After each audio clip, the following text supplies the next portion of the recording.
صدق الرسول الكريم.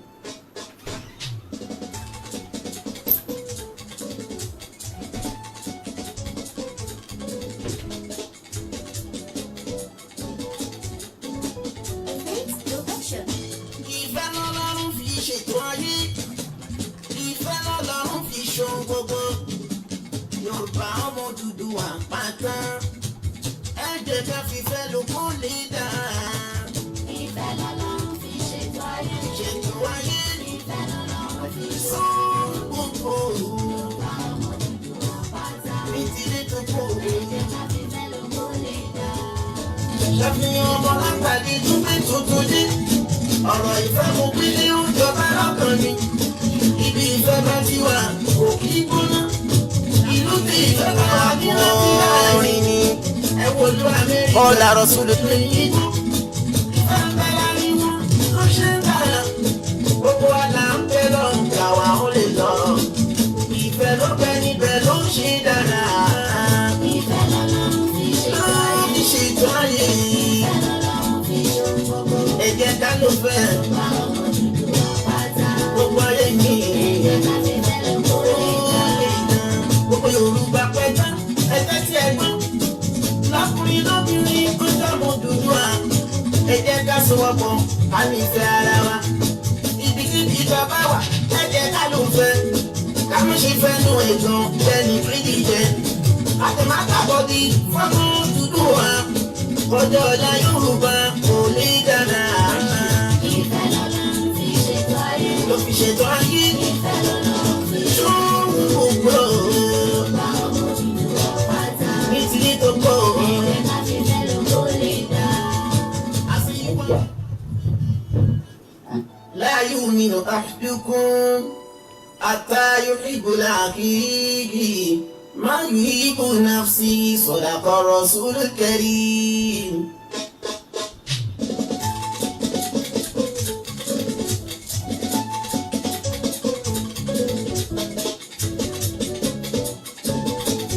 Àwọn ọmọ Yorùbá tó ń bẹ ní Ghana.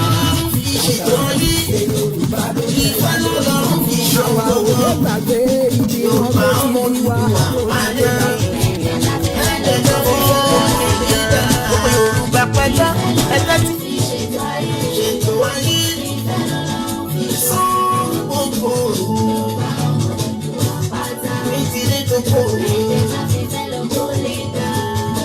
Ṣàfihàn ọmọ lágbàdì dùn. لا يؤمن أحدكم حتى يحب لأخيه ما يحب نفسه صدق الرسول الكريم.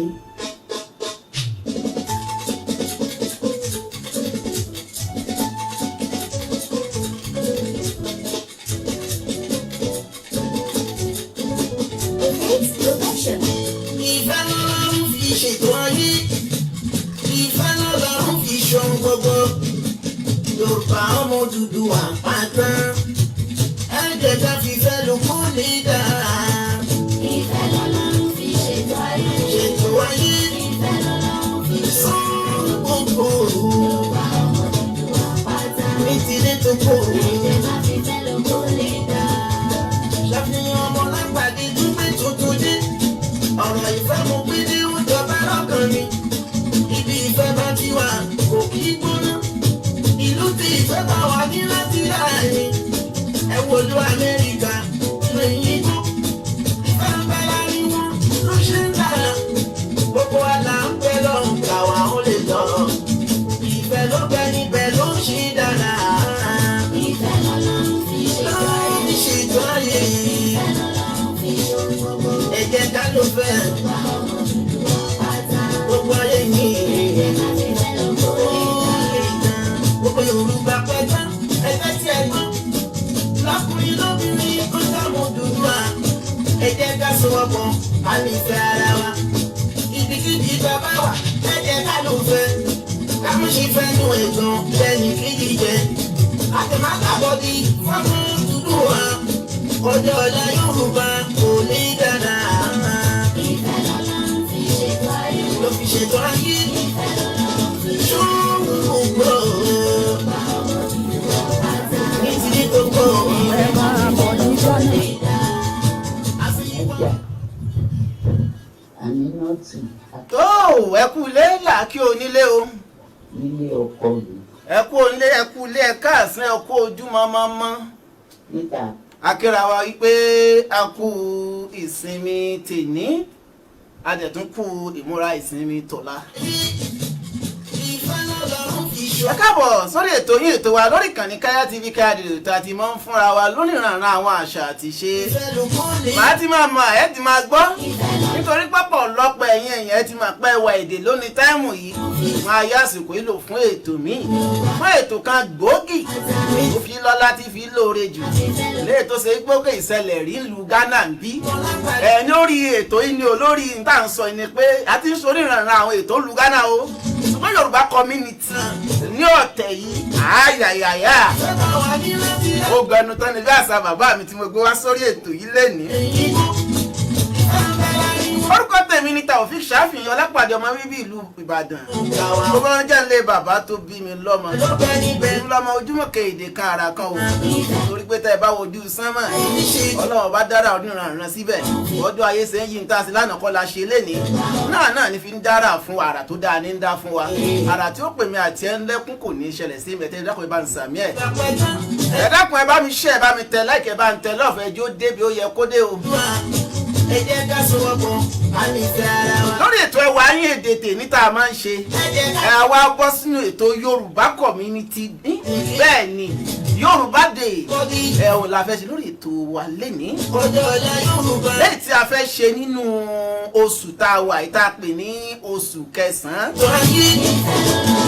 bẹ́ẹ̀ ni àwọn èèyàn ti ń bi mí léèrè pé ó yẹ kí n sọ tún oṣù kẹsàn-án nù kí ni ní èdè Yorùbá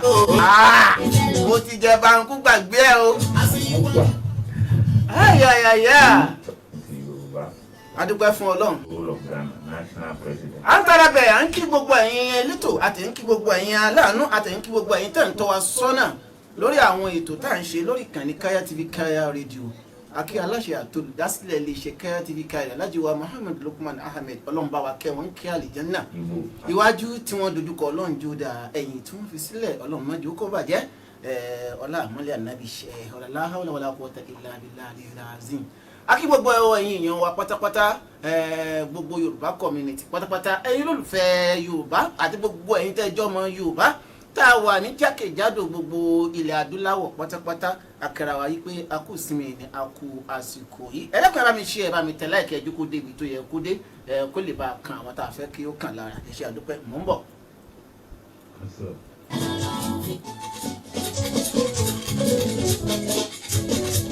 Wọ́n bá ń bi wá pé kí ló dà wá papọ̀ ìfẹ́ náà ni wọ́n bá ní kí ló jẹ́ ọmọ àwọn àgbààgbà ń lulẹ̀ Ghana tá a wà ìfẹ́ ni o. Ọlọ́run fi ṣohun gbogbo. Nítorí a gbọ́dọ̀ káwọn ládéládé a gbọ́dọ̀ kí lóye lóye a gbọ́dọ̀ káwọn lóye lóye. Ẹ jẹ́ ká fi nílùú Ghana ń gbà délùú Ghana la mà páwọn ọlọ́gbọ́n àwọn èèyàn àwọn àgbààgbà tí èyí jẹ́ kí nǹkan bàjẹ́ ń wà nílùú Ghana tó jọmọ bíbí ọmọ Odùduwà. Àwọn náà ní á jẹ́ kásì kí ni táwa náà fi fẹsẹ̀ rinlẹ̀ gẹ́gẹ́ bí nítorí pé tí wọ́n ní tí igi bá wà tí ò bá lẹ́ka atẹ́gùn mọ́ dáwó ni. Àwọn náà ní ẹ̀ka tí ń bẹ lára igi wa lábẹ́ igi wa tátẹ́gùn ò fi dáwó. Àwọn lewé tí ń bẹ lórí igi wa tó fi dùn láti sá sí abẹ́ rẹ̀ tó kìkì rẹ̀ fi ń boni. Àwọn náà ní ìrùmí tí ń bẹ lábẹ́ omi tí onílù rẹ̀ dẹ̀ nú lókè táwọn ọmọ Yorùbá fi lẹ́nu lù Ghana. Àwọn iná náà wá parapapọ̀ Ọ̀yọ́, Abẹ́òkúta, Òṣogbo, gbogbo tí ń jọmọ adúláwọ̀ pátápátá Ifẹ̀ ní Oǹdó ní aparapapọ̀. Ká ṣọ̀kan. Bẹ́ẹ̀ ni ẹ wá gbọ́ ta ni kákí. Tálà àbáyìn ẹja káwọn ìpìlẹ̀. Àwọn wo ni ìpìlẹ̀? Nínú làwọn tí wọ́n kọ́kọ́ tẹ̀lé yí àwọn Yorùbá. Ẹyin tó yí bàbá wa Pẹ́rùdínò tídìlé wọn jẹ́ olórí aláṣẹ aṣíwájú tí ó pé gbogbo ilẹ̀ Yorùbá tó ń bẹ lu Ghana ń bí gbà yí pé àwọn làṣíwájú wa láti ìpìlẹ̀ láti tí ọ̀kẹ́ àmọye àwọn èèyàn ńláńlá sì ń bẹ lábẹ́ wọn a kí wọn pé ẹkú iṣẹ́ ribiribi o ìdílé náà ní bàjẹ́ bẹ́ẹ̀ ni. Kámi ṣe fẹ́ nu ẹ̀gàn ẹni kejì jẹ. Kàtẹ́mátà bọ́dí fọ́tún dúdú wa. Ẹ gbọ́ kí má dé ẹ̀nà panu ká má fi àsìkò wa ṣòfò ẹ gbọ́ ẹ jí nǹkan kọ́ kílé náà bàbá ẹ káàsán wo bàbá wa. Ẹ káàsán mo kílé àkú ètò. Ẹ rọra sà. Àkú gbìyànjú. A rí yín lórí ètò wa lórí ìkànnì Kaya TV a ti máa rí ibi ilé yìí ní tẹ́lẹ̀ ṣùgbọ́n lọ́sàn-án yìí mo rí i pé kí ni wọ́n ní ẹja ńlá ni àwọn wá gbé ní ọ̀sán yìí. Ọbẹ̀ bá mi dárúkọ yín fún gbogbo àwọn olólùfẹ́ yín tán wà nílé pátápátá kán lè mọ èèyàn pàtàkì tó wà níkàlẹ̀ ẹ ṣe mo kí gbogbo orí adé pátá, mo kí gbogbo ọlọ́run lẹ̀kẹ̀, mo kí gbogbo ẹ̀yin ìyá mi ẹ̀yin bàbá mi, mo kí gbogbo ọmọ Yorùbá tàtà tí ń bẹ lórí ẹni Ghana. orúkọ tèmi ni Ọlátúndé Ọlábàmíjì Ìdògbé, ọba àṣà alọ́mọ̀sọ́jọ́ ìdọ̀mí ọkùnrin, ìdọ̀mí dúdú ìbọn rẹ̀ dúdú àgbà àdọ̀mí tí jẹ́ ẹlẹ́dẹ̀ tókùntókùn. Mo kí yín pé ẹ kú ilé o. bàbá ẹ bá mi tún kíra yìí ẹ dáadáa sí i torí pé kíkì yẹn lásán báyìí gan ó tún díjà wa ta tún jọmọ lẹ́yìn lórí iṣẹ́ yìí. èmi ni alọ́mọ̀sọ́jọ́ ìdọ̀mí ọkùnrin, ìdọ̀mí dúdú ìbọn rẹ̀ dúdú àgbà àdọ̀mí tí jẹ́ ẹlẹ́dẹ̀ tókùntókùn. ọmọ ẹlẹ́rìí pọ̀kísàdé ọmọ ajá rẹ̀ ti jẹ́ mọ́bìnrin ọmọ àdìdíje ogúnlẹ̀kẹ̀ ẹni mọ̀lú bá kọ́ bà tí ò bá lóyún ọmọ ló tán ní olúwa rẹ̀. ẹ̀yìn yan mi àrí pé ilé kún lé ní ilé kún ó kún fọ́lá ó kún fọ́lá ó kún fún ọgbọ́n ó kún fòye. lọ́jọ́ kejìdínlọ́gbọ̀n oṣù kẹsàn-án September 28 ṣé Yorùbá bọ̀ wọ́n ní ọmọ tó. lálejò lé ní lórí ìkànnì Karajì lórí ètò yín ètò wa tá à ń pè ní ẹwà èdè tí a ń lo àsìkò náà fún ètò kan gbòógì tó fẹ́ ṣẹlẹ̀ ní ìlú Ghana. ẹ ti ń rí lórí àwòrán wa bàbá ẹ dákun kí ló gbé yín dé orí ìkànnì lé ní kí ló gbé yín débẹ̀ torí pé wọ́n ní ẹnu onípọ̀n láti ń gbọ́ pọ̀n àfi ká sọ pé lẹ́nu oníkan láti ń gbọ́. ẹnu ọlọ́fà láti gbọ́ mọ̀ tá. ẹ ṣé bàbá ẹ ṣé ẹgbẹ́ fún wa. ṣe rí kò sí tó gbé mi débi ju pé ètò kan pàtàkì tó ń bọ̀ lọ́nà lóṣù tá a wà yìí. Man Alimi Adeleke Vice President Yorùbá Community. ní ìlú Ghana ẹnu ló gbé mi wá síbí lájẹ́ kí gbogbo àwọn olólùfẹ́ wa káàkiri orí mẹ́rẹ̀ẹ̀rin àgbáláyé kí ó mọ̀ pé nǹkan kan ńlá fẹ́ ṣẹlẹ̀ nílùú Ghana ní dáadáa. ìlú Ghana. ètò tá a sì ń wí yìí bí mo ṣe ń bá yín sọ àwọn ọba tó ń bọ̀ láti orílẹ̀-èdè Nàìjíríà tí a bá ní ìbùkù tá a sì ní ìbùkéré wọ́n tó márùn-ún láwọn ọba aládé. lórí ètò yìí náà. bẹ́ẹ̀ ni tó ń bọ̀ Yorùbá Day ní International Conference Center. aláyélúwà ọba Alhaji Mufuta Gbàdámọ́sí. alága wa olórí wa Alhaji Yahya Ahmed tí wọ́n jẹ́ national president fún gbogbo ọmọ Yorùbá community ti pẹ̀lú gbogbo orílẹ̀-èdè Ghana. àwọn ni wọ́n ní pé tó ọ̀ya gbogbo tá a máa ń rí lórílẹ̀-èdè ní àwọn ìlú wa bíi pé ojúde ọba nǹkankan yẹn bí afẹ́kẹ́ tó wá ní Ghana káwọn ọmọ Yorùbá ká ṣe kíni ká pawọ́pọ̀ káwọn náà ṣe Yorùbá Day. ká sowọ́ papọ̀ àjòjì ọwọ́ kan ò gbẹ́rù dórí. bẹ́ẹ̀ni tó gbé débi lọ́jọ́ tó nínú. tó ẹ ṣé bàbá wa èèyàn mi ẹ dákun mo fẹ́ kẹ́ bá mi ṣe ẹ̀ kíní dáadáa tá a bá wọnú oṣù tá a wà á rí i pé oṣù kẹsàn-án tí à ń wí náà ni a wà á táwọn èèyàn eléyìnbó ń pò ní September tá a bá dẹ̀ tún wojú ọjọ́ a rí i pé òní lọ́jọ́ kẹfà tí n bá ṣe mistake àbọ̀jọ́ keje ọjọ́ kẹfà nínú oṣù kẹsàn-án náà tá a bá wá ní àwọn wò ó ntí ìmọ̀jọ́ tí wọ́n ṣe ntí ìmọ̀dé tiẹ̀ bàbá ètò tá ẹ̀ ń sọ yìí gan-an ọjọ́ wo ló bọ́ sí àti pẹ̀lú àwọn èèyàn wo là ń retí lọ́jọ́ náà. ní ọjọ́ kejìdínlọ́gbọ̀n 28 of this very month September tá a wà yìí ní gbẹgẹdẹ ògbìnà tí a kò tó kó òun ní International Conference hall ní Accra bíbá yìí ibẹ̀ náà lè tó ti máa bẹ̀rẹ̀ kódà olórí orílẹ̀-èdè wa nílùú Ghana ọ̀nà máa wà lórí ìjókòó lọ́jọ́ náà kẹ́ni mo bẹ́ tó. ààrẹ wa máa wà ní orí ìjókòó lọ́jọ́ tá à ń wí yìí gbogbo ọ̀pọ̀lọpọ̀ àwọn ọba wa láti ilẹ̀ orílẹ̀-èdè wa ní Nàìjíríà gbogbo wọn náà ń bọ̀ àwọn kọmíṣánná wa gbogbo àwọn gómìnà náà ń bọ̀ kò ṣètò kékeré o gbogbo èmi làwọn átìsì wa ní o Lálùdé ní o àbẹ̀ní agbẹ́ ní o ìṣẹ̀fẹ̀lẹ́ wa ní live láti orílẹ̀-èdè Nàìjíríà wọn ń bọ̀ tó yẹ pé ó dẹ̀ kó dẹ̀ fi dá yín lójú so ètò ńlá ni o mo fi àsìkò mo fi rọgbọ ọmọ Yorùbá ṣe rí kinní kan wà tí mo fẹ́ dọ́gbọ́n sọ fún wa tá a bá sọ pé à ń ṣe Yorùbá Day kò ń ṣe pé bóyá ẹnìkan ń ṣe birthday àbẹ̀nìkan ń ṣèkú mọ́ àbí ẹnìkan ń ṣe kankan Yorùbá Day ètò gbogbo ọmọ Akínwálé Akínrọ́pò. ọjọ́ tó bá ti jẹ́ ọmọ Yorùbá ètò gbogbo wa ní kí n pè àìtó wọn bàbá kan ó bèrè lọ́ọ̀ mi ní àná pé ẹ gbọ́ wọ́n ní ẹ fẹ́ ṣe Yorùbá Day bàbá tí mò ń wí tẹ bá rí láti bẹ́lẹ́kẹ̀ rẹ̀ mo ní wọ́n lẹ́fẹ̀ẹ́ àbí kájọ ṣe Yorùbá Day. kájọ sowọ́pọ̀ kájọ ṣe. sẹ́rí tá a bá nìkan ṣe mo ní ìtàn kékeré kan wà tí mo gbọ́ lẹ́nujọ́ mẹ́ta yìí ìlú wa kan wà ní ilẹ̀ Yorùbá tí wọ́n pè ní Èjìgbò kò jìnnà sí Ògbómọ̀ṣọ́ wọ́n ní nínú ìtàn láti gbọ́ pé ìgbà kan nígbà ìwáṣẹ̀ wá wọ́n ní bí wọ́n bá jẹ ọba nílùú yẹn nígbà kan lọ́nà tó pẹ́ jìnnà wọ́n ní átásù kan tí wọ́n bá fọba jẹ kò pẹ́ tó bá yẹ fi ń kú tó bá fọba jẹ kò pẹ́ tó bá yẹ fi ń kú tó bá fọba jẹ kò pẹ́ tó bá yẹ fi ń kú ọwọ́ àtúntà nǹkan wọn ọ̀rẹ́ tó fẹ́ jọba mọ́ gbogbo àwọn aráàlú wa pòbí kòtò wọ́n pòbí kòtò pé kò sẹ́ni tó fẹ́ kú inú òde káwọn ọ̀rẹ́ tó fẹ́ ti jọba ọmọdékùnrin kan wá jáde síta nígbà tí ẹni pé kó wá jọba kò kọ̀ pé òun fẹ́ jọba àmọ́ àwọn ẹbí ẹni ọbẹ̀ ìwọ náà mọ gbogbo bí ọba bí mẹ́jọ tó ti jẹ ló ti kú ọmọ yẹn wá mú èjì kẹta ó fi gbalẹ̀ aláwo lọ nígbà tí wọ́n ní ọba tó fẹ́ jẹ yìí o ní táwọn sọ fún ọ ni pé ó rọ̀ ọba jẹ àmọ́ ẹ pàlùdà o babalórí ẹ pa ìlùdà irú ìlú wo ni ẹ pàlùdà nítorí gbogbo àwọn ọba tó ti ń jẹ tẹ́lẹ̀tẹ́lẹ̀ ó ní bí wọ́n ṣe ń lùlù tí wọ́n bá jẹ àmọ́ tí wọ́n bá fẹ́ jẹ yìí ó ní bó ṣe lù ú bàbá wa sọ bí ó ṣe lù ú lọ́ba wọn bá bọ́ sàkóso òun fẹ́ jọba gbogbo ará ilé gbogbo ará àdúgbò wọn gbogbo àwọn ẹbí rẹ̀ bá yarí ó ní alọ́ọ̀bá yóò wọ́n jẹ nígbà tọ́jọ́ pé tí èrò ti pé bíbà tí wọ́n gbé adélé lórí àwọn onílù bá dé onítọ̀ ẹ̀yìn onílù ẹ̀ dúró ẹ má ti fọ̀pá bọ́ọ̀lù nítorí tẹ́lẹ̀tẹ́lẹ̀ bí ẹ ti mọ́ lù ní pé èmi mo lè jìgbò èmi mo lè jìgbò ọwọ́ á ní pé ẹ̀yin onílù tí mo fẹ́ kẹlù ní pé tèmi tiẹ̀ lálẹ́ jìgbò gbogbo wa lálẹ́ jìgbò tèmi tiẹ̀ lálẹ́ jìgbò gbogbo wa lálẹ́ jìgbò ẹ wá bí sọ bá ń kọ́ ọba òkú torí gbogbo àwọn tí ó jẹ́ pé ó wà nídìí bọ́ bá ṣe ń kú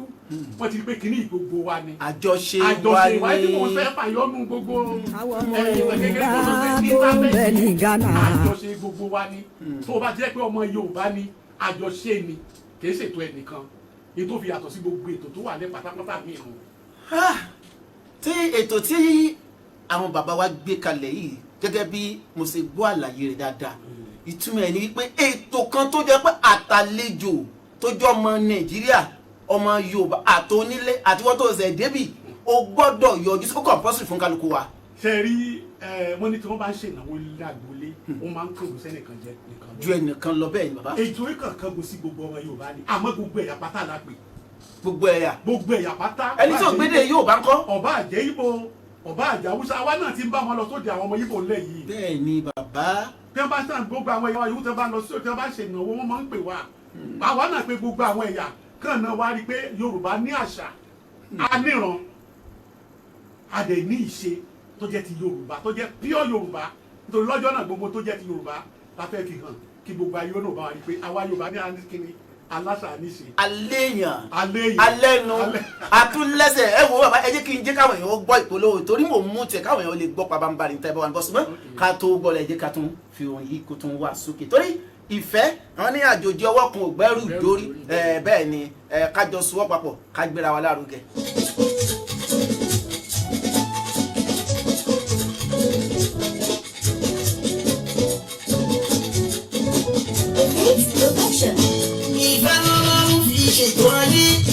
ìfẹ́ ni ká ẹ jẹ́ ká lò ìfẹ́ ni ká ẹ jẹ́ ká jọ ká fi tó gbogbo ẹ̀ nítorí pé ìfẹ́ gangan ni wọ́n ń pèlè eégún òtòlò bí nǹkan bá dàrú bàbá bá ń sọ pé ẹja fún eégún òtòlò tó tí wọ́n bá fi àṣẹ́bù tẹ eégún òtòlò fi tó a jẹ́ pé ìfẹ́ ló jẹ́ kí wọ́n gbà kán tó tó bá wo nǹkan tó fẹ́ ṣe yìí ìnáwó tá a fẹ́ ṣe tí yugo Yorùbá fẹ́ ṣe àwọn èèyàn mọ̀ pé àwọn tún dé wọ́n tún fẹ́ kówó jọ wọ́n tún dé wọ́n tún fẹ́ dáná fúnra wọn wọ́n mo tí kí ni nǹkan ìnáwó tá a fẹ́ ṣe gẹ́gẹ́ bí òye mi ọmọ kékeré mo rí àwọn nǹkan kan bẹ̀ wò mo rí àwọn nǹkan tó ṣe wípé ọ̀pọ̀lọpọ̀ mi àti pé kí ni sọ́kàn mi ni mo ti wà ní Ghana bíi 20 years 40 years nobody know me so I don't want to talk to anybody in Yorùbá I'm not a Yorùbá ọ̀tún bá ń pòrìrè ní Yorùbá Yorùbá mo sọ pé ọmọ Yorùbá lèmi náà báwọn ọmọ ìbálẹ̀ di pé nǹkan bá já máa rántí pé Nàìjíríà mà lèmi náà wọ́n ò fi Nàìjíríà yìí wá kó mọ̀ fi bú ẹnì kọ̀ọ̀kan wa. ẹ̀jẹ̀ dá ló fẹ́. wọ́n bá àṣà àwọn ni wọ́n wà lórí ìkànnì Kaya TV Kaya Radio lónìí lórí ètò yìí ètò wa Yorùbá Day in Ghana 2025 September 28. gbogbo ẹkú bí ọjọ́ bíi díẹ̀ báyìí ọjọ́ belenja kò tí ẹ̀ ju nǹkan bíi ẹ bá wò ó sì báyìí kò ju nǹkan bíi 22 days lọ́mọ báyìí ọjọ́ méjìlélógún tí ì bá ṣe mistake o. akí bàbá wa president wa tèní tó jẹ́ tìlú Ghana John Mama Akinye o pé àsìkò yìí ni oríire ìdé atúnkí bàbá wa náà nílẹ̀ Nàìjíríà náà president wa bàbá Bọ́lá Ahmed Tinubu tó lè pé àsìkò tí wọ́n ní nǹkan ìṣẹ̀lẹ̀ àwa tara ẹ̀ kí àwọn bàbá wa president wa tèní bàbá wa Alhaji wa Túndé Masha Allah pé àsìkò tí wọn náà lórí rẹ̀ dé nípa tó fẹ́ ṣẹlẹ̀ yìí ìnáwó kìí ṣe ìnáwó nǹkan yìí àwa lè máa pè é ìnáwó ìtẹ̀mìrì sí kìí ṣe ìnáwó màá sọ ohun tó ṣẹlẹ̀ tó jẹ́ kí n sọ wípé kò kì í ṣe ìnáwó òótọ́ ànáwó àjẹ àmú ń bẹ̀ lóòótọ́ ohun tèmi rí ń bẹ̀ ni pé wọ́n ní ayé adìẹ wà ayé pẹ́pẹ́yẹ wà ṣùgbọ́n ayé pẹ́pẹ́yẹ làwọn bàbá wa fẹ́ lò fún ìnáwó yìí wọ́n ní ayé adìẹ àṣà ni máa ń kọ́ ọmọ lọ lẹ́yìn rẹ̀ yóò kọ́ ọmọ rẹ̀ sẹ́yìn àwa máa yan fáńdà pé mi ni mo dáa jù ṣùgbọ́n pẹ́pẹ́yẹ ní làákàyè ó lọ́gbọ́n ẹ̀yà kọ́ ọmọ rẹ̀ síwájú àwọn bàbá làṣà tí ó gbé wájú rẹ̀ bàbá fẹ́ mọ àwọn ọmọ Yorùbá fẹ́ mójúlówó ọmọ Yorùbá pé ẹjá tiẹ̀ wọ́ra wa kàn fàábà pápá ń bá nǹkan tán ìfẹ́ sènáwó eré wọ́n lè mọ̀ yí pé bí nǹkan kan bá tiẹ̀ ń ṣẹlẹ̀ kán lè mọ̀ kán lè jọ ọmọ Nàìjíríà kó nu aláburú èèyàn wọ́n lè mọ̀ pé ọmọ Nàìjíríà ọmọ tó ní lákẹ́ àbí pápá ń bá rí ọmọ Yorùbá àwa tá a pé ńlé tí wọ́n kọ́ ńlé ni ká lè mọ ojú ara wa ká lè bá àwọ̀ ara wa ká ló fa sábàbí. ẹ wo ojú Amẹ́ríkà bàbá wa lẹ́ẹ̀kan sí kí n má dé ìnàpọ̀n kí n má waste time yín pípọ̀ yàtọ̀ sí àti gbọ́pọ̀ yẹn ní bàbá wa president Ghana ń bọ̀ yàtọ̀ sáwọn bàbá president Ghana àwọn èèyàn wo jankan wo ni ẹ tún rí pé wọ́n ń bọ̀ wá sílé ètò yìí bóyá nílùú Ghana ni o gbogbo àti mọ̀ pé president àwa àwọn ẹbọ oṣù ọ̀dùn àwọn èèyàn wo ló ń bọ̀ káwọn èèyàn lè mọ̀ pé ìnáwó yìí ló bí. tẹ́rí tí n bá ní kí n máa kà ilé òkun kò tí ì yé yín ọba wa Elégùṣì ó ń bọ̀ bàbá wa Elégùṣì ó ń bọ̀ láti ìlú Nàìjíríà kábíyèsí ó gbẹnu tán orí adé tí n bá ní máa kà ilé òkun o ọba wa Jíbádé kábíyèsí ó ń bàbá bọ̀ o àti àwọn ọba bẹ́ẹ̀ tí mi lè máa dárúkọ wọn tán wọn ní à ń bọ̀ àtàwọn ìjà mélòó la fẹ́ kà àwọn tó ń bọ̀ láti orílẹ̀-èdè Nàìjíríà àwọn òkèèrè níye o bẹ́ẹ̀ ni ìmù kábíyèsí wa Ọ̀nìrìṣà wọ́n rán àwọn aṣojú bọ̀ bẹ́ẹ̀ ni Ọ̀yọ́ Aláàfin Òjó pàṣẹ Gẹrẹmọdé ọmọ polówó owó tó ní kí ọkọ̀ fẹ̀rù lẹ̀ kó lè bá àjà kó lè bá àdá pọn ní àwọn náà bọ̀ náà láwọn aṣojú bọ̀ àti ìdí Ghana àti bẹ́ẹ̀ lọ àwọn èèyàn ń bọ̀ tí ò ṣe àwọn ọmọ Yorùbá tó ń bẹ ní Ghana. àlàáfíà àti aláàtàbà àbọ̀ wọn àmín lọ́dọ̀ ní ìmàrè kó dàkún kó bá wá ṣe ní dáadáa àmín bó ṣe ní nìyẹn. àmín ẹ ṣeun ẹ̀yin bàbá wa fún ètò ńlá tí ẹ gbé kalẹ̀ ìnáwó tá a bá fẹ́ ṣe irú àdúgbò wo la fẹ́ lò níbo làwọn ìfẹ́ torí àwọn èèyàn tí wọ́n ti ẹ̀ gbọ́ àmọ́ pé onírànràn rédíò TV wọ́n ti ń gbé wọ́n ti ń sọ̀rọ̀ nípa rẹ̀ ṣùgbọ́n eléyìí àwọn tó tún jẹ́ olólùfẹ́ tiwa náà lè mọ̀ pé eléyìí èmi náà máa débẹ̀ àwọn ti káyà àwọn tó ń wà ní London tó ń gbọ́ wa so àdúgbò wo la fẹ́ lò fún. tẹ́tẹ́ rí ká tó sọ àdúgbò tá a fẹ́ bá ti polówó àdúgbò náà bí báyìí International Conference Center la fẹ́ lò tí gbogbo àgbáyé mọ̀ ṣe rí ètò fi yàtọ̀ ní pé tá a máa sọ pé ọmọ Yorùbá gbogbo ètò yóò kárí gbogbo region 16 tó wà ní gbogbo orílẹ̀-èdè Ghana ni o kò ṣe pé Accra tàbí Kumasi nìkan náà bí mo ṣe bá yín sọ̀rọ̀ yìí gbogbo all the regions tó ń bẹ ní Ghana lájọ lọ́wọ́ sí ètò yìí gbogbo all regions tó ń bẹ ní Ghana lájọ gbé ètò ìkàlẹ̀ kò ṣe pé wá pé Accra nìkan or Kumasi nìkan rárá o ètò jẹ́ kétò náà kó yàtọ̀ gbogbo ètò bí pátápátá nìyẹn bí mo ṣe wà lórí afẹ́fẹ́ yìí sìn gbogbo àwọn dá all regions ní gbogbo Ghana lè ń wò mí iṣẹ́ wọn ni mo fi ń jẹ́ nítorí àwọn náà ló rán mi pé òkè kí wọ́n á ṣètò fáwọn gbogbo all regions pátápátá ni International Conference ní Accra one of the biggest nílùú yìí òun la fẹ́ lò lọ́jọ́ ẹ̀ pẹ̀lú àṣẹ Ọlọ́run. tó ẹ ṣe Ọlọ́run yóò bá wa mú ọjọ́ ró kó tó dijọ́ náà aburú ò ní ṣẹlẹ̀ sí ẹnìkọ̀ọ̀kan wa gbogbo ẹ̀yin bàbá wa náà tí fẹ́ ṣètò náà àtàwọn ọ̀dọ́ àtàwọn tó ń bọ̀ wọ́n bá ti ń gbéra pẹ̀lú ìrọ̀rùn náà ni wọ́n máa dé sí ìlú Ghana wọ́n máa bá wa ní ìrọ̀rùn àtàwọn tó fẹ́ fò nílẹ̀ ni àtàwọn tí wọ́n fẹ́ gbòkè àwọn tó fò lókè àtàwọn tó gba ilẹ̀ àtàwọn tó yẹ pé inú ìlú nílẹ̀ náà láti jáde àbúrò nìkan ẹnìkọ̀ọ̀kan wa eléyìí ò jẹ́ ní jẹ́ àṣemọ fún gbogbo wa bàbá wa tí ètò tá a ti fẹ́ ṣe yìí tí a rí pé a fẹ́ ṣe ọ̀pọ̀lọpọ̀ yẹn wọn ò mọ mini ètò náà ṣùgbọ́n èmi fẹ́ jẹ́ kẹjú kó yé wọn yí pé nǹkan yìí o bóyá ẹlòmíì pa alọ́ba ń bí ẹlòmíì mọ̀ bóyá àṣẹ̀fẹ́ jọba ni ẹlòmíì bóyá àṣẹ̀fẹ́ àbóyá ọba yìí ti ń wà tipẹ́tipẹ́ àti pé Yorùbá core community gangan tí à ń sọ yìí ẹ bá mi sọ pàtàkì bó ṣe tó ta bá ṣe ìnáwó ìtàn káwọn èèyàn lè mọ̀ pé àǹfààní tó lè ṣe fún wa lélẹ̀ àti pé ẹlẹ́kejì béèrè mi rí pé àwọn ọba wa níbí ẹ jẹ́ káwọn èèyàn yé wọn pé nǹkan tá à ń ṣe yìí kì í ṣe àṣẹ àwọn bàbá wa nìkan ó ti ń bẹ látọ̀rí àwọn ọba wa báyìí ìbéèrè mi ti ń gbọ́dọ̀ sọ́yìn náà ni. ẹ ṣe lórí ìbéèrè alákọ̀ọ́kọ́ ṣe gẹ́gẹ́ mo ṣe sọ wípé wọ́n ní ikán parapọ̀ wọ́n mọ ilé èrún parapọ̀ wọ́n mọ àgìyàn tí kò sẹ́ni tí ò mọ tí wọ́n pè nínú pé ká parapọ̀ nínú ká parapọ̀ láti lè fi rí àwọn àǹfààní oríṣiríṣi láàrin ara wa tí a bá wà ní ọ̀tọ̀ọ̀tọ̀ a ní mọ irú àǹfààní tó bẹ́nu pé ká parapọ̀ nínú ká parapọ̀ láti máa kọ́ àṣà ara wa láti máa gbé àwọn àṣà wa lárugẹ lórílẹ̀‐èdè Ghana lọ́jọ́ kejì. láti máa ṣera wa létí pé rántí ọmọ ẹni tó ń ṣe tí a bá parapọ̀ àǹfààní bẹ́ẹ̀ ó pọ̀ ju pé ká túká lọ nígbà bá fẹ́ nǹkan kan ní ọwọ́ ìjọba orílẹ̀-èdè tá a wà yìí náà kì í ṣe pé nìkan ní ọ̀rọ̀ sá lọ ìparapọ̀ náà láti lè rí ìparapọ̀ ní àárín ara wa láti mọ irú iṣẹ́ tó ní kálukú ń ṣe láti mọ ran ara wa lọ́wọ́ ìparapọ̀ láàrin ara wa lámọ̀ pé ẹni yìí ó ní ìdìrànlọ́wọ́ ọmọ ìyá wa ni nítorí tá a bá ti wà ní diaspora lẹ́yìn odi ìlú á ti dọ́mọ ìyá ara wa ẹlòmíì ń gbé ilé ní ìlú yìí tàbí ilẹ̀ bòmí tẹ́ pé wọ́n rò pé ghost ni wọ́n ló gbà tí wọ́n bá rẹ́ni kọ́ ẹni kankan kọ́ wa wá tí wọ́n tó ń ṣe kan tí wọ́n ò rí ẹnì kankan wọ́n á máa gbẹ ẹni iṣẹ́ kò ṣe pé ghost lẹ́ni yìí àbúgbà tó bá bá wọn ọba ọlọ́fà àtìlẹ̀ ọ̀. àwọn náà pè yẹ ẹbí mi ará mi ọmọ ìyá mi lẹ́ni yìí ṣe rí àwọn ìyá wa àwọn bàbá wa tó wà nínú ètò náà yóò jẹ́ kó yẹ yí pé kò ṣe pé bá pé àkẹ́kọ̀ọ́ wa jọ lásán ó kì bẹ̀rẹ̀ látòrí bàbá wa tó jẹ́ adarí wa El Aziz Yahya Ahmed àwọn ni president ẹ mọ̀ pé wọn ò kéré nínú ayé àwọn ní ẹjẹ́ olórí wa lára àwọn èèyàn jàkàjàkà tá a ní òun náà ní bákejì wọn Alhaji Alimi láti Tamale lára ìyá wa bẹ́ẹ̀ o Sherifat Mahama Dundu Sherifat Mahama tẹ̀nà pé bí ètò táwọn ìyá yẹn bá wà kì í ṣe pé tó kékeré so àwọn èèyàn wa pọ̀ tí wọ́n pọ̀ bẹ́ẹ̀ níta pé àjọ gbé ètò dání láti Aflawo ni o Alhaji Mustapha Muhammed ni o tábà láti Kumasi ibẹ̀ láti rí aṣáájú Oòduà so Alhaji Lukman ibẹ̀ láti rí bílù láti ẹ̀fẹ́ kà ibẹ̀ láti rí Dr. Hakeem mélòó la fẹ́ kà tábà ní ká lọ sí ọ̀nà wá ní northern part of Ghana mélòó la fẹ́ kà àwọn èèyàn wa náà wà mí jẹ́ pé àwọn náà àjọ ṣe ètò yìí ni nílẹ̀ fúnra wa náà àlérí tó jẹ́ gẹ́gẹ́ bí akọ̀wé fún gbogbo ètò tá à ń ṣe yìí tó ọ̀nàrẹ́bù Bọ́lá Kọ́lé-Adé ara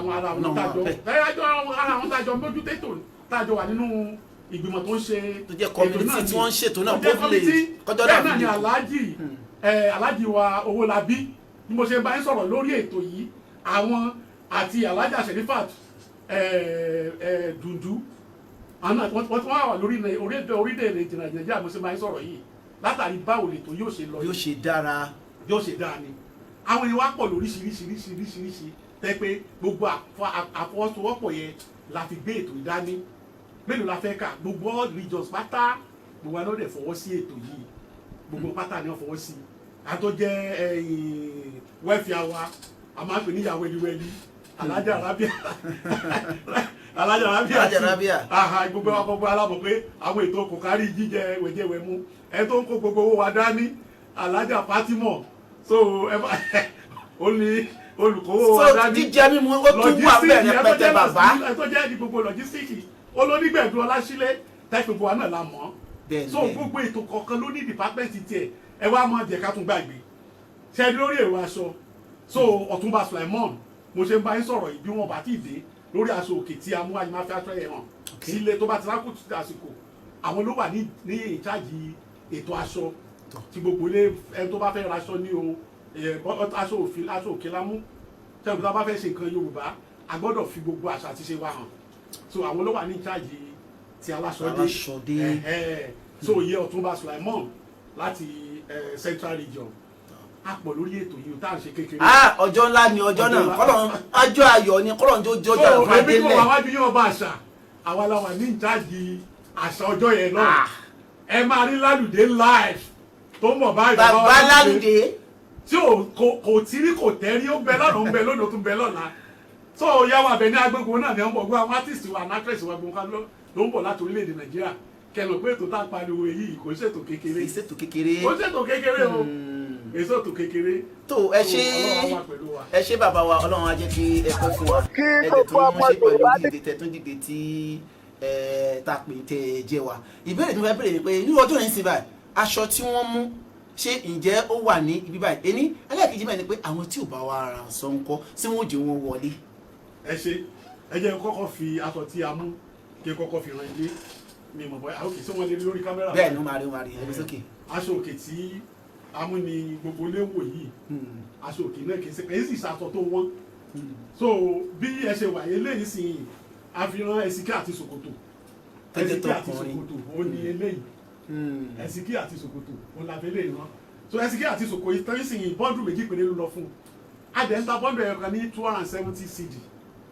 bọ́ọ̀dù méjì jẹ́ 540 so ẹ tó bá dẹ̀ fẹ́ rán agbádá àdábọ̀lẹ̀ yóò lo bọ́ọ̀dù mẹ́rin which is 1080 Ghana cedi péré obìnrin tó bá fẹ́ lo ìpèlè lásán àti gèlè ó lè lo bọ́ọ̀dù kan obìnrin tó bá fẹ́ lo ìró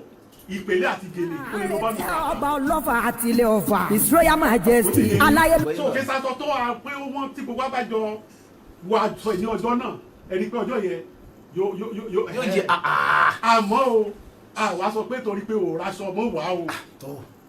àsọ pé akílẹ̀ ò ṣe pé kò jẹ akíní kan kò jẹ sẹ̀mú àmọ́ ìjókòó ni ó yàtọ̀ o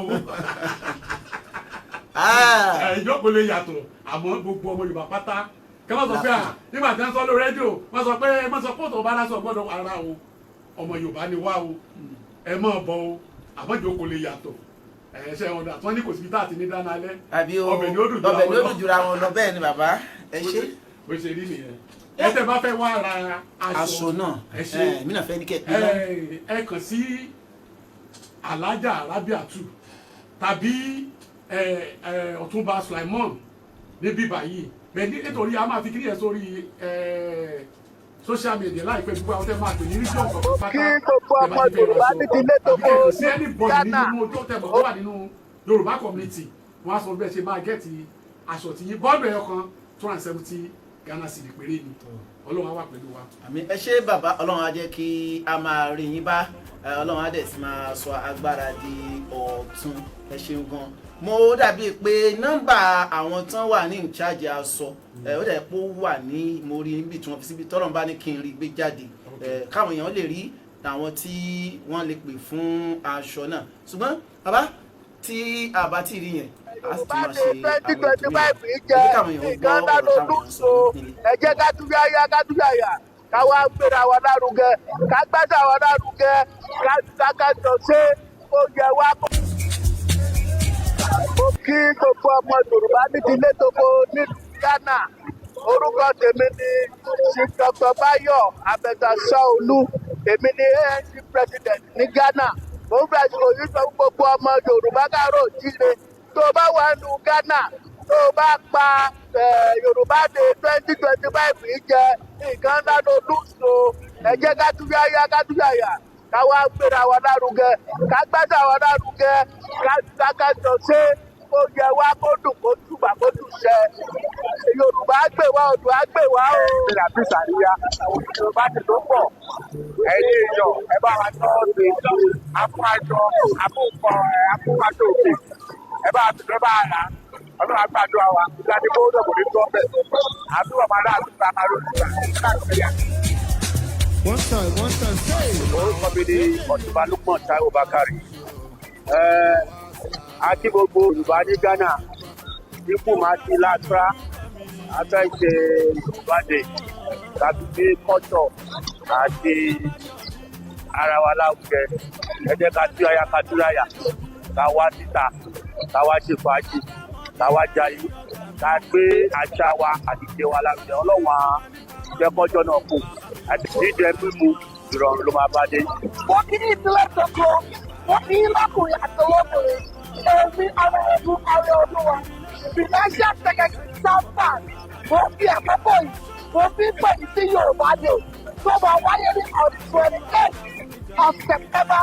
2025 ẹ wá kó àṣà ẹ wá kó ìṣe àwọn ọmọ Yorùbá dùn ó pàtàkì jùlọ òògùn lèmi tí ẹ bá wá lọ́jọ́ ìlú àwọn ọ̀rọ̀ oríṣiríṣi látọwọ́ àwọn ọmọ òògùn níjọ kẹtẹ in fact that is a no message Yorùbá Day World President Day alábìọ́.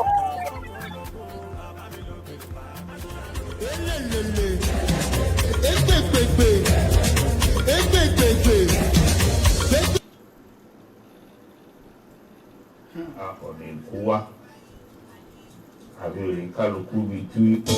ìfẹ́ lọ́lọ́run fi ṣètò ayé ìfẹ́ lọ́lọ́run fi ṣohun gbogbo Yorùbá ọmọ Odùduwà pátá ẹ̀jẹ̀ tá fi fẹ́ ló kó lè dára. ìfẹ́ lọ́lọ́run fi ṣètò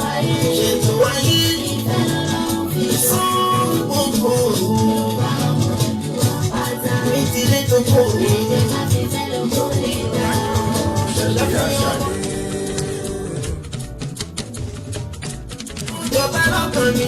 Yorùbá tún débi àṣà ní òòrùn. ó ẹ ṣe àdúpẹ́ gbogbo ẹ̀yin èèyàn wa pátápátá òun náà lẹ ti gbọ́ bí ó ti ṣe ń lọ àti gbogbo wa pátápátá náà kí ẹ jẹ́ ká jọ sowọ́ papọ̀ ọmọ nàìjíríà ló ló gánà ìkan parapọ̀ ìkan mọ́lé ìrún parapọ̀ wọ́n mọ̀ kíyàn bákan náà àwọn ilé parapọ̀ wọ́n sì ni wọ́n ṣàfárá gbogbo ọmọ Yorùbá pátápátá gbogbo ọmọ kóòtù òjìrì ẹ jẹ́ ká sowọ́pọ̀ ò kí Yorùbá ó lè dé ilẹ̀ lérí wọn náà ẹ̀kọ́ wọn ní ejò ní í ṣekú pa wọ́n tọ́lọ́lá wa bá dìde tó lówó wa àti bọ̀rọ̀ kìnní tá a dìde ládéládé tá a dìde ìyà oníjọ ọmọ Yorùbá ìyà oníjọ ọmọ adúláwọ̀ ẹjẹ́ àsowọ́ papọ̀ àṣẹ ẹ̀mọ̀ wípé ńgbà tá a wọ̀lú fún bàbá wa wọ́n máa ń kọ́ wa láwọn ẹ̀kọ́ sẹ́ẹ̀rí pabambari tó ń jẹ́ Yorùbá community tí mo fẹ́ kẹ́ ẹ̀ mọ̀ ni pé bí àbá ń jẹ gbogbo èèyàn níbikíbi tó bá wà nù Yorùbá community tó súnmọ́ àwọn àgbàlagbà tó súnmọ́ wa dáadáa gẹ́gẹ́ bí wọ́n ṣe ń ṣe báwa náà ṣe súnmọ́ wọn ìyà kan ò ní jọ àti pé wọ́gán náà ò ní rìnrìn ìdọ̀tí òdẹ̀ ní rí sí nǹkan tí ó fi bọ́ sínú àdánwò lọ́dọ̀ àwọn bàbá wa ya máa kìlọ̀ fún àwọn máa sọ gbogbo tó dára fún wọn wọ́n dẹ̀ máa sọ ní tá a gbọ́dọ̀ ṣe ní àwọn ọ̀rọ̀ táwọn bàbá wa sọ àwọn bàbá wa sọ̀rọ̀ ṣùgbọ́n mi ní lè gbé sí orí kinní báyìí wọ́n tún kó yẹ wá pé ọmọ Yorùbá ń bẹ́nu àwọn tí wọ́n ń kó tí wọ́n jẹ́ ní ìtìjú ńlẹ̀ Ghana lẹ́yìn kẹta bá tún wá débi tí wọ́n ń jẹ́ ọgbà ẹ̀wọ̀n gan wọ́n ní tíntín lẹ máa rí ọmọ Yorùbá ń bẹ̀ látara wípé àwọn tẹ́ bá dẹ̀ rí ń bẹ̀ bóyá wọ́n dáràn sí wọn lọ́rùn ní kì í ṣe pé bóyá wọ́n ṣe nǹkan tó ní aburú bàbá wa àwọn bàbá wa tún sọ̀rọ̀ nípa ẹ̀ dáadáa àyùgbà mi ní ìbánikẹ́ gbọ́ báwọn bàbá wa ti sọ nínú àwọn fídíò tó wà níbí. ká tẹ́lẹ̀ wá máa kọ̀ntínù láti lè máa ṣe dáadáa ká lè máa kọ̀ntínù nínú wà tó dára ìyẹn ló fa ìjókòó ayọ̀ tí a fẹ́ jókòó yìí tí gbogbo wa lè ṣe kíni ká lè mọ̀ yìí pé wọ́n ní ìwà rẹ̀ ni ẹ̀ṣọ́ ènìyàn wọ́n lè mọ̀ yìí pé ibikíbi tá a bá wà ọmọ Yorùbá ọmọ gidi ni wá àti pé bá ṣe panupọ̀ tí ìlú wa náà tí ó sì ṣe kíni tó tún fi dára ibi tó bá tún kù sí àtúnlé ríra wa bá sọ̀rọ̀ Yorùbá dùn lásà Yorùbá dùn níwà adùn ní rírí adùn ní ṣíṣe adùn ní bá ṣe nítorí pé adùn bá rìn mọ́tò sì ní wa kó sì lù tá a máa wọ̀ tí ò ní dìde èyí lè já wa parapọ̀ kásìkẹ́ni ká sọ̀rọ̀ papọ̀ kó lè dáa.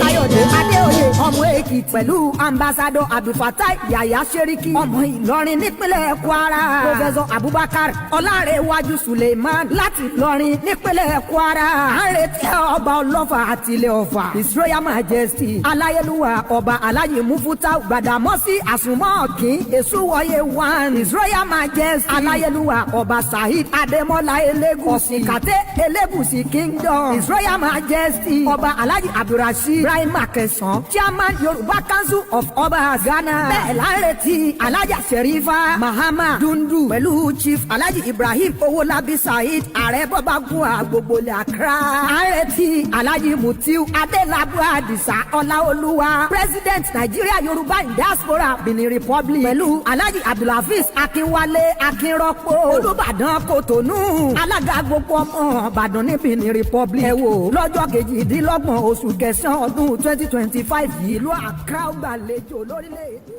Ghana. Yorùbá dùn ṣe bí àṣà ní. Yorùbá dùn ṣe bí àṣà ní ó àṣà wà ní Nàìjíríà ó kò lè parẹ́. Yorùbá dùn ṣe bí àṣà ní.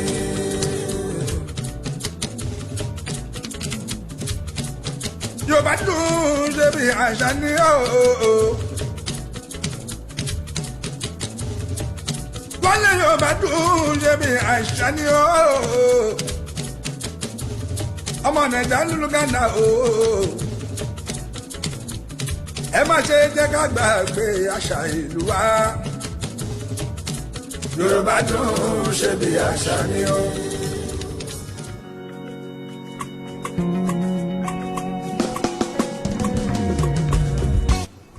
ẹ̀yin tèmi nílùú Ghana àti agbègbè rẹ̀ ẹ wò ó lálàfẹ́ lùkùtùkù fẹ́ wù pẹ́pẹ́yẹ fẹ́ pọnmọ ọ̀jádà Yorùbá dé ni o Yorùbá dé ni wọ́n fẹ́ ṣe nílùú Ghana ní International Conference Hall Accra gbogbo ọmọ Yorùbá nílé lóko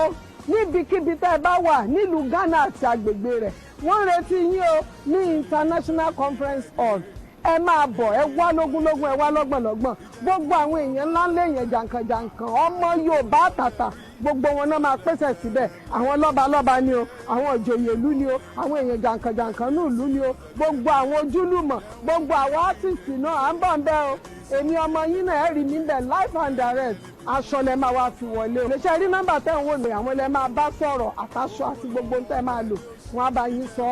ẹ wá rà ẹ wá lógúnlógún o ẹ wá lọ́gbọ̀nlọ́gbọ̀n à ń retí yín àṣà àti ṣé wa ní Yorùbá o kò gbọ́dọ̀ parun àwa iná là ní jí ó parun ká gbé lárugẹ gbogbo àwọn èèyàn ńláńlá èèyàn jàǹkànjàǹkàn ọmọ Yorùbá àtàtà gbogbo wọn náà máa pèsè síbẹ̀ àwọn lọ́balọ́ba ni o àwọn ìjòyè ìlú ni o àwọn èèyàn jàǹkànjàǹkàn ní ìlú ni o gbogbo àwọn ojúlùmọ̀ gbogbo àwọn átìsì náà à ń bọ̀ ń bẹ́ o èmi ọmọ yín náà ẹ rí mi bẹ̀ live and direct aṣọ lẹ máa wá fi wọlé o lè ṣe rí nọ́mbà tẹ́ ń torí. tó náà ni ẹ ń wò yẹn àwọn nọ́mbà tí ẹ lè pè tí ẹ bá fẹ́ ra aṣọ ọ̀hún náà ni wọ́n ti kọ síbẹ̀ tí ẹ ń wò ní orí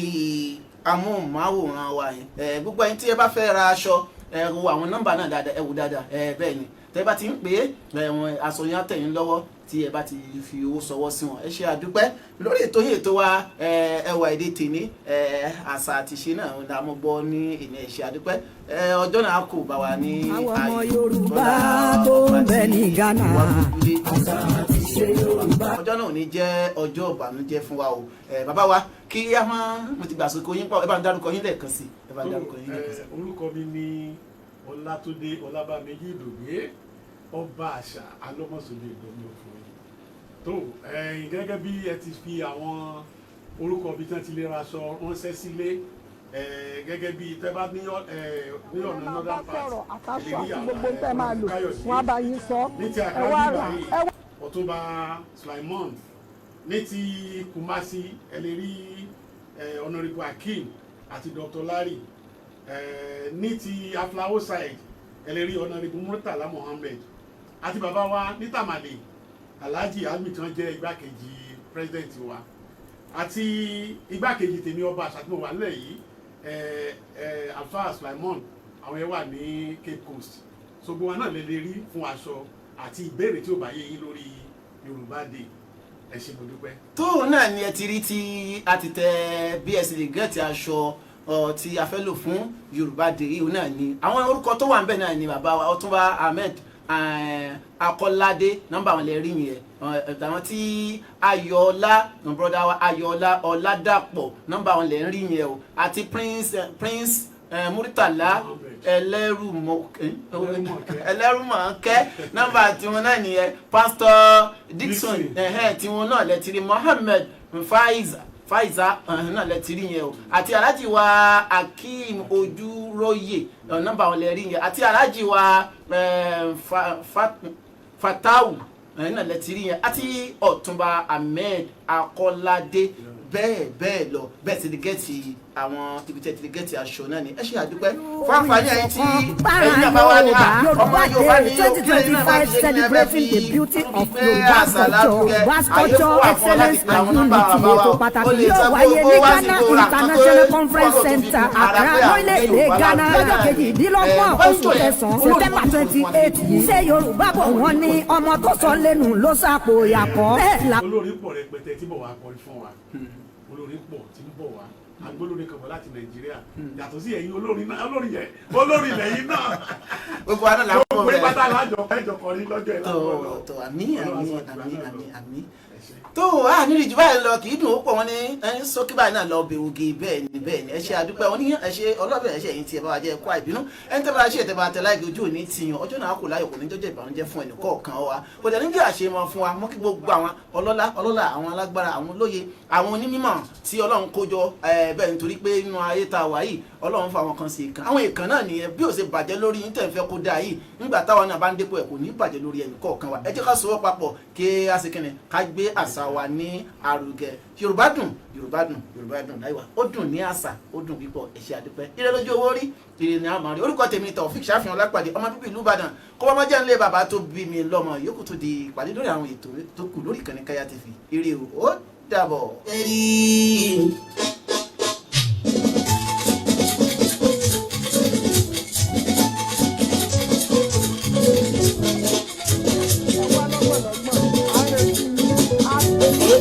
Ìfẹ́ lọ́lọ́run fi ṣètò ayé.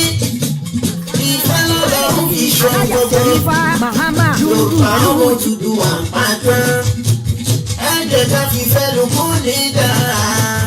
Ìfẹ́ lọ́lọ́run fi ṣètò ayé. Ṣètò ayé. Ìfẹ́ lọ́lọ́run fi ṣọ́ gbogbo. Akínwálé Akínrọ́pò Olúbàdàn Kòtònú alága gbogbo ọmọ Ìbàdàn níbi ìrìn fọ́ọ̀mù ẹ̀wọ̀ lọ́jọ́ kejìdínlọ́gbọ̀n oṣù kẹsàn-án ọdún